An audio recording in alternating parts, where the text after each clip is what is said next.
Greetings and salutations, my fellow speed demons. Sonic Superstars went on sale for about $26 CAD, and I knew it was finally time to dive into this game most Sonic fans seem to dislike, and they're all wrong. This is a good game, though not perfect, and let's talk about it. My name is Detective Hemmings, codenamed Paperwork. I am the literary detective. Welcome to Case 37. You're wrong about Sonic Superstars. Since Sonic Mania released in 2017, now Sonic Mania Plus, 2D Sonic has been held to an impossibly high standard. I even saw hate for the classic Sonic sections when Sonic Cross Shadow Generations came out. Speak, by the way. It was perfect. When Sonic Superstars was announced, fans were split. No pixel art, new physics, an $80 price tag, co-op multiplayer. The internet was ready to pounce. But now that the dust has settled and many of us have actually rolled credits and even hit that 100% completion mark, not me, I'm here to argue that Sonic Superstars is actually a good game. It's not perfect by any means, but it's a vibrant, creative, and a physically accurate evolution of the Genesis formula. Today we're looking at why Superstars deserves a second look. Like, subscribe, hit the bell at the speed of sound, and let's dive into why I'm right and everyone else is wrong. You are wrong! All of you are wrong! One of the smartest things Superstar does is return to the show don't tell storytelling of the 90s. There's no voice acting here, just expressive animations, character-driven moments including end stage, in-game cutscenes, and stage transitions. The story takes us to the North Star Islands, where Eggman is teaming up with a returning deep-cut character, Fang the Hunter, who I never want to see again. You are a worthless, bitch-ass nigga. And a mysterious new armored character named Trip the Sungazer. What I love here is how the stakes feel personal. Trip's character arc, transitioning from a clumsy lackey to a powerful hero, is one of the most cohesive narratives we've seen in a 2D Sonic game. It adds a layer of heart to the adventure that makes the North Star Islands feel like they matter. Admittedly, it's not much, and I don't know where that random dragon comes from or why Eggman wants it, but I digress. Where does Eggman get the funding for all this, by the way? If the physics are not right, a 2D Sonic game is dead on arrival. Thankfully, our Zest and Team Sonic nailed it. Good job, Sega. This isn't the floaty physics of Sonic 4. It feels heavy, momentum-based, and precise. I don't require a one-to-one replication of how Sonic feels on Genesis or even Mania, just a close enough approximation, and I think they nailed that feel. Knuckles' gliding feels a little off though. The gameplay loop is classic. Find the flow, earn the speed, maintain your speed, platform, and explore the verticality of the stages. This game feels dense, with many different routes and courses to the end of the zone, which are fun to explore. The controls are responsive, and the transition to 3D models hasn't sacrificed the tight platforming that made the original trilogy famous. It feels like a classic game just wearing a modern coat of paint, and I really like how the game looks. The character models are cute, and it's canonically correct to play a solo Sonic in a Shadow onesie. Look, I don't make the rules, I just enforce them. I'm the coolest. Let's talk about the levels. For years, we've been stuck in a loop of Green Hill and Chemical Plant Zone, even though that map rocks. Superstars finally gives us 11 entirely original zones, plus a nice world map to access each level. Cyber Station is a standout, turning the characters into pixels, squids, rats, and rockets. The aesthetics there are truly gorgeous and a blast to play. Golden Capital plays with gravity and rings in a way that feels fresh, though I don't love this zone. There's also a loop design here that was scrapped from an older Sonic game, so that was cool to see. These levels aren't just go right, they are massive, branching playgrounds. The environmental gimmicks, like the vines in Speed Jungle you can grind on, or the water slides in Lagoon City, keep the pacing from feeling repetitive. It's the most creative level design we've seen from Sega in years for classic and or Genesis style Sonic. I thought the zones generally stuck the landing with the stage themes and hazards to the point if you didn't perfect them, you might struggle with the mini bosses or bosses at the end of each act. The bosses tend to test if you actually mastered the stage gimmick, and that was cool. My top 5 zones in the game are Speed Jungle because I love grinding. Grinding is so cool. Grinding never gets old. I'm sorry, I'm that guy. Plus the vines that flip you upwards are cool. Cyber Station because of how visually distinct it is. Oh, come on! You gotta admit this is cool! Plus I like the Eggman boss in that zone, the end of Act 2 I mean. Lagoon City was an absolute blast to play through, and I like the water slides as mentioned earlier. Egg Fortress Zone shocked me. It was one of the few final zones that didn't piss me off, and I love the second act and what it does by reversing the stage and flow of time. That was fly. Lastly, I gotta go with Sand Sanctuary Zone. The long ass snake you can bounce and run on pleased me greatly. They aren't all perfect, they aren't all winners, but these were my standouts. And real quick before we move on, some zones are one act. Those levels are longer, while some keep the more traditional 2-act formula per zone. And each starting playable character has character specific stages. There is a Sonic, Amy, and Knuckles level, and thus you will be forced to play as everyone at least once. There's also some bonus fruit stages to get medals or whatever, and I don't really care about those, but they're there. They're fun.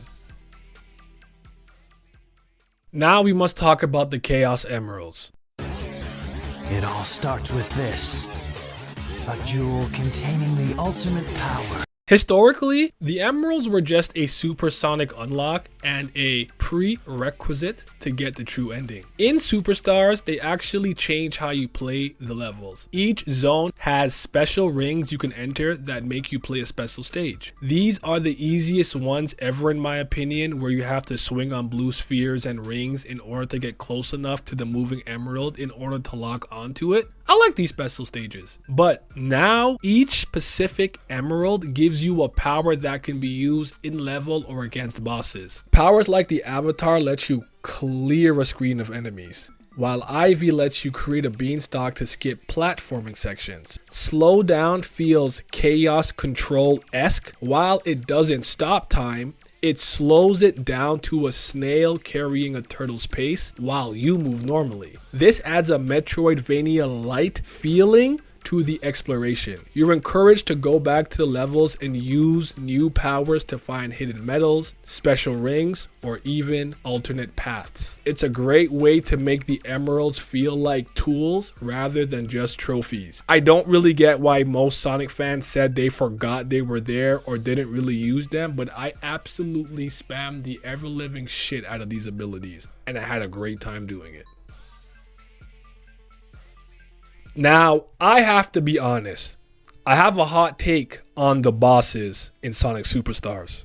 80% of them are perfectly fine. What? Why you pulling me? I'm right. In most Sonic games, a boss takes about 3 to 8 hits to beat, and in classic Sonic, you can kind of just brute force your way through them really quickly. In Superstars, it feels like the bosses are more in line with traditional platform bosses. You hit them once, and then you can't really do anything until they make themselves vulnerable again. Lots of people say the bosses were designed in this game the way that they were because of the multiplayer component, and fair enough. But I have yet to hear anyone also mention the emerald powers. You can absolutely demolish these bosses if you know what to do and use your abilities. Some of them do move into the background and you can't really do anything until they come back into the forefront of the stage. But even when there's a lot happening, you could use your emeralds to get a lot of hits on these bosses. I really only think 3 bosses are problematic,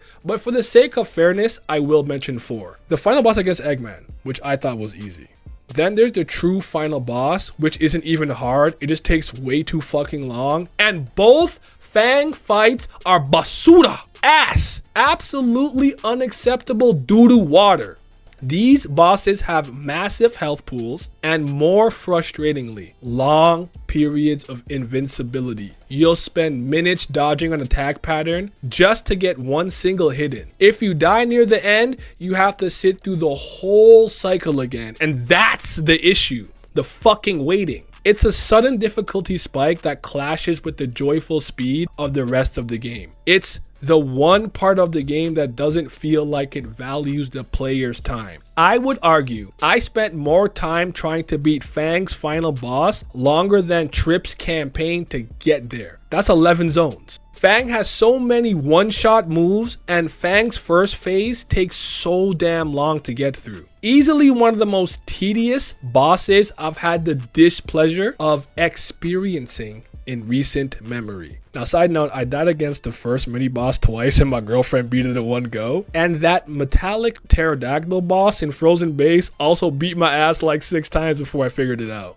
But yes, I actually do not think most bosses are an issue. I think a lot of you guys are just parroting what most people said, went into the game with this mentality, are impatient, or just kind of bad. Despite the boss frustrations, which I do think is a completely fair criticism, I just don't agree with it. Why do I keep coming back? It's the replayability, the lasting appeal. Finishing the game as Sonic is just a start. You then unlock Trip Story, which is essentially a hard mode with redesigned enemy layouts, new paths, and the boss do have more health. Trip is fun to play as, and I actually found the zones more challenging with her. And to be honest, her moveset is actually really fun to play with, but I absolutely prefer the normal mode, if you will. Plus, playing as Amy with her double jump, or Knuckles with his glide, or Tails with his flight completely changes how you approach the levels. So there's many reasons to come back. There's also a time attack mode for the competitive types. Time attack removes bosses and just focuses on the course itself, and this is where I keep coming back, and that is why I keep coming back, to shave seconds off my time, and I've been having a blast. Listen, Sonic Superstars is a game caught between two worlds. It wants to be a classic, but it wants to be something new. While the bosses might leave a sour taste in your mouth, the 90% of the game leading up to them is colorful, fast, and unimaginative joyride that I loved, not that the bosses are actually bad. I would truly rank it only under Sonic Mania Plus and Sonic 3 and Knuckles when it comes to the classic Genesis era of Sonic titles, or the ones that invoke its style. It's better than Sonic 1, 2, CD, and 4 to me, but everything's better than 4. This is just my opinion. I didn't do any multiplayer or online stuff, so I won't talk about it. All I did with the medals you can collect is make Metal Sonic so that the avatar you fight in Cyber Station Act 2 is metal. If you've been avoiding this game because of the online discourse, make up your own mind and give it a chance when it's on sale. It's a reminder that 2D Sonic still has plenty of room to grow, and that this was a solid first step in that direction.